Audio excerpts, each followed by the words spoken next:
Hi guys, welcome to my channel, and if you've already been here, welcome back. Thank you for continuing to watch me. So in my last video, I was talking about the importance of energetically cleansing your aura and also grounding. So there were a few more things that I wanted to elaborate on, and also a subject that is somewhat related. It just kind of popped into my head, and I felt like this needs to reach someone, that someone needs to hear this. So I'll start with that first, and then I'll go into more details about cleansing your aura, because it is somewhat related. So, do you ever have that, if you are sensitive to feeling people's energy, someone walks into a room and they're really angry and you can just feel the heavy energy, that's an example of being able to just kind of feel somebody's energy. Do you ever have those people where, I don't know if any of you have ever experienced this, but someone's in close proximity to you and their aura and their energy, literally, like it physically feels cool, like it's cold, like almost like a cool or a cold breeze, and it's very strange and you have no idea why. But outwardly, you continue to act towards the person cordially as you normally would, because unless they've done something to you, why throw shade? But then, sure enough, a little while later, they'll kind of toss tiny little jabs or little signs, and then you're really getting the feeling like they've got something towards you and you don't know why. And this will be, somebody that you really care about, someone that you consider a friend, who you've put a lot of love and energy towards. You think about this person a lot, whether it's romantically or in the sense of like a friendship type of deal. You've put a lot of energy and given this person a lot of love energetically, whether it's physically showing up for them or it's emotional or, showing up for them somehow. And you don't understand why their aura feels really cold. And then you'll see them a different time, and all of a sudden you're like, maybe I was wrong. They have this relaxing, happy energy that's soothing, and you can't figure out which one to believe is the real them.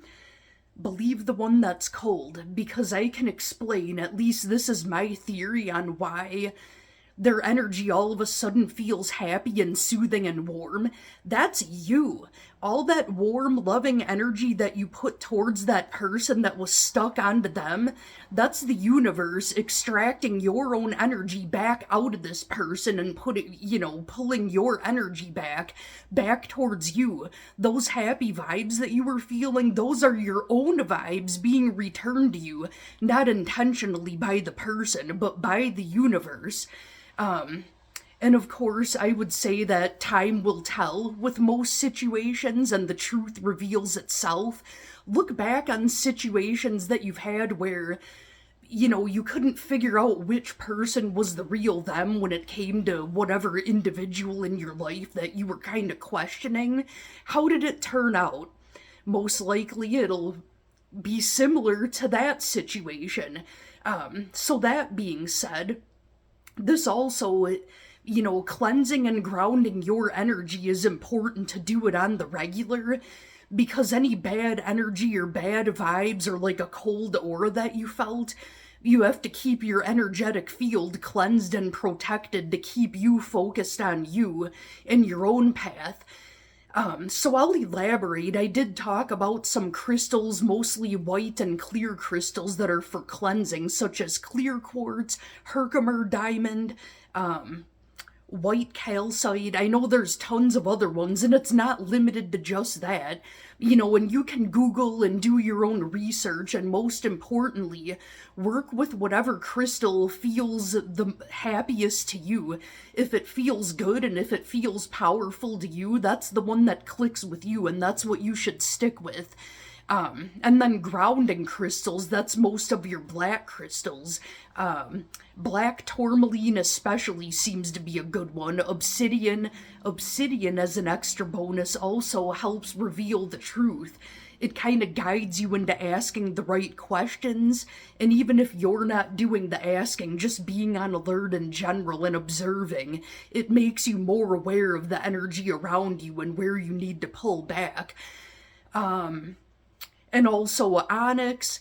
And then a really good one is shungite. That one's also good for protecting you against EMFs, like computer radiation and your phone and all the, Wi-Fi and microwaves, things like that.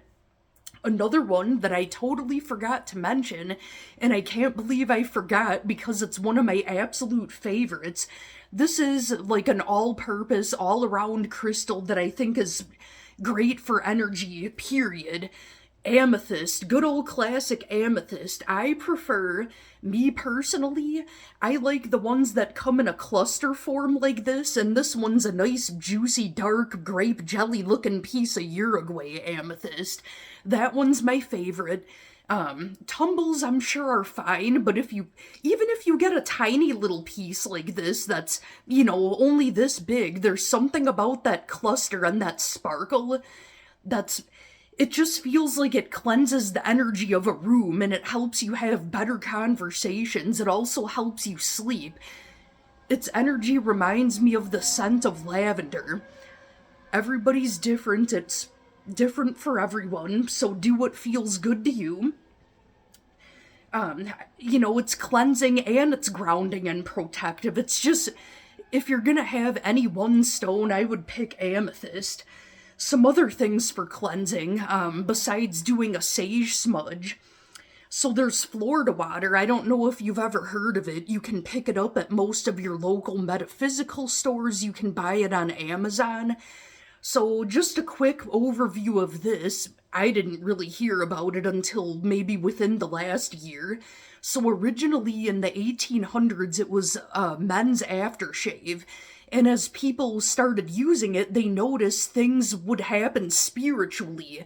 They'd feel spiritually cleansed. It also attracts your ancestors and your guardian angels.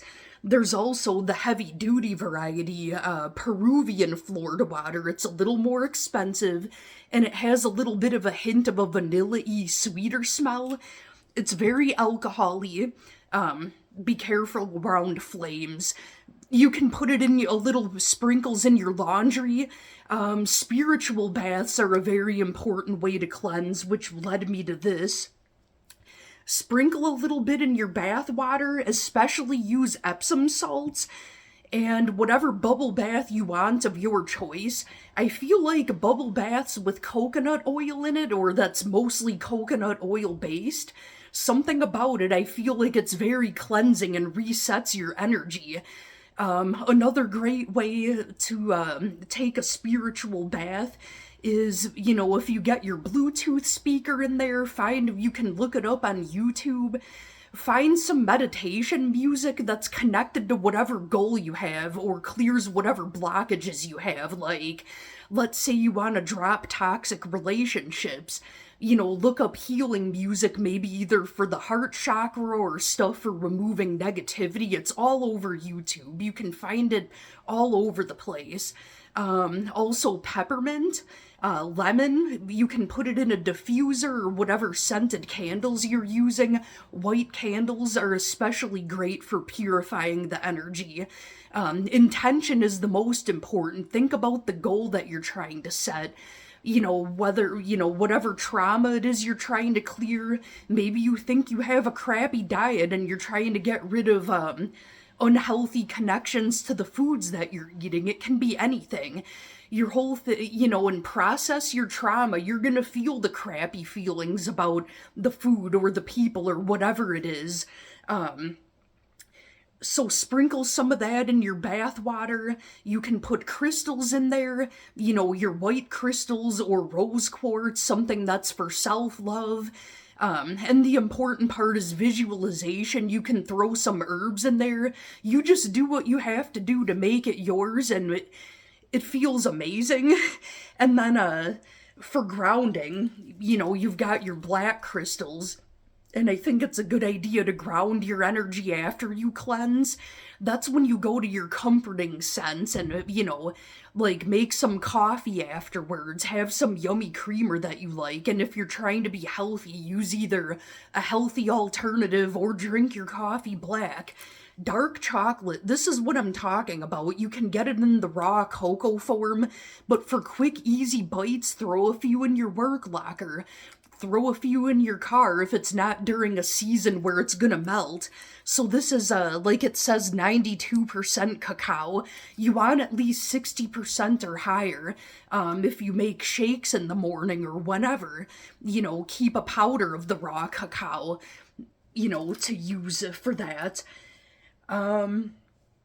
Another thing, because it's storming out, it's kind of a calm in the storm right now and you can't hear it out there. It was raining pretty heavy here in southeastern Wisconsin. Thunderstorms and heavy rains and that thunderstorm air. That's very, very cleansing. Another thing is fresh air in general is cleansing. You don't have to go walking out there barefoot if you don't want to or it's not practical. Just go out, take in that fresh air, and just visualize you breathing in the good stuff, breathing out the bull crap. Ever notice the day after a heavy thunderstorm, it's like you kind of feel calm? It's like you can visualize that the rain and the thunderstorms is washing and blasting away all the BS in your life and cleansing and kind of hitting the reset button. There's just something very powerful and magical about thunderstorms, as long as everybody's safe. I mean, you can't really enjoy it if it's when it's dangerous, of course. So I just wanted to hop on real quick and make a quick video about this since it popped into my head. Hopefully I didn't forget anything. Well, I hope you all have a great weekend, have a great rest of your night, and, even if you don't have anything going on in your life where you feel the need to cleanse and ground your energy, I think it's a good idea to just do it regularly to keep yourself focused and keep everything clear for yourself, and really a bubble bath doesn't hurt. Alright, have a great rest of your night and thank you for watching.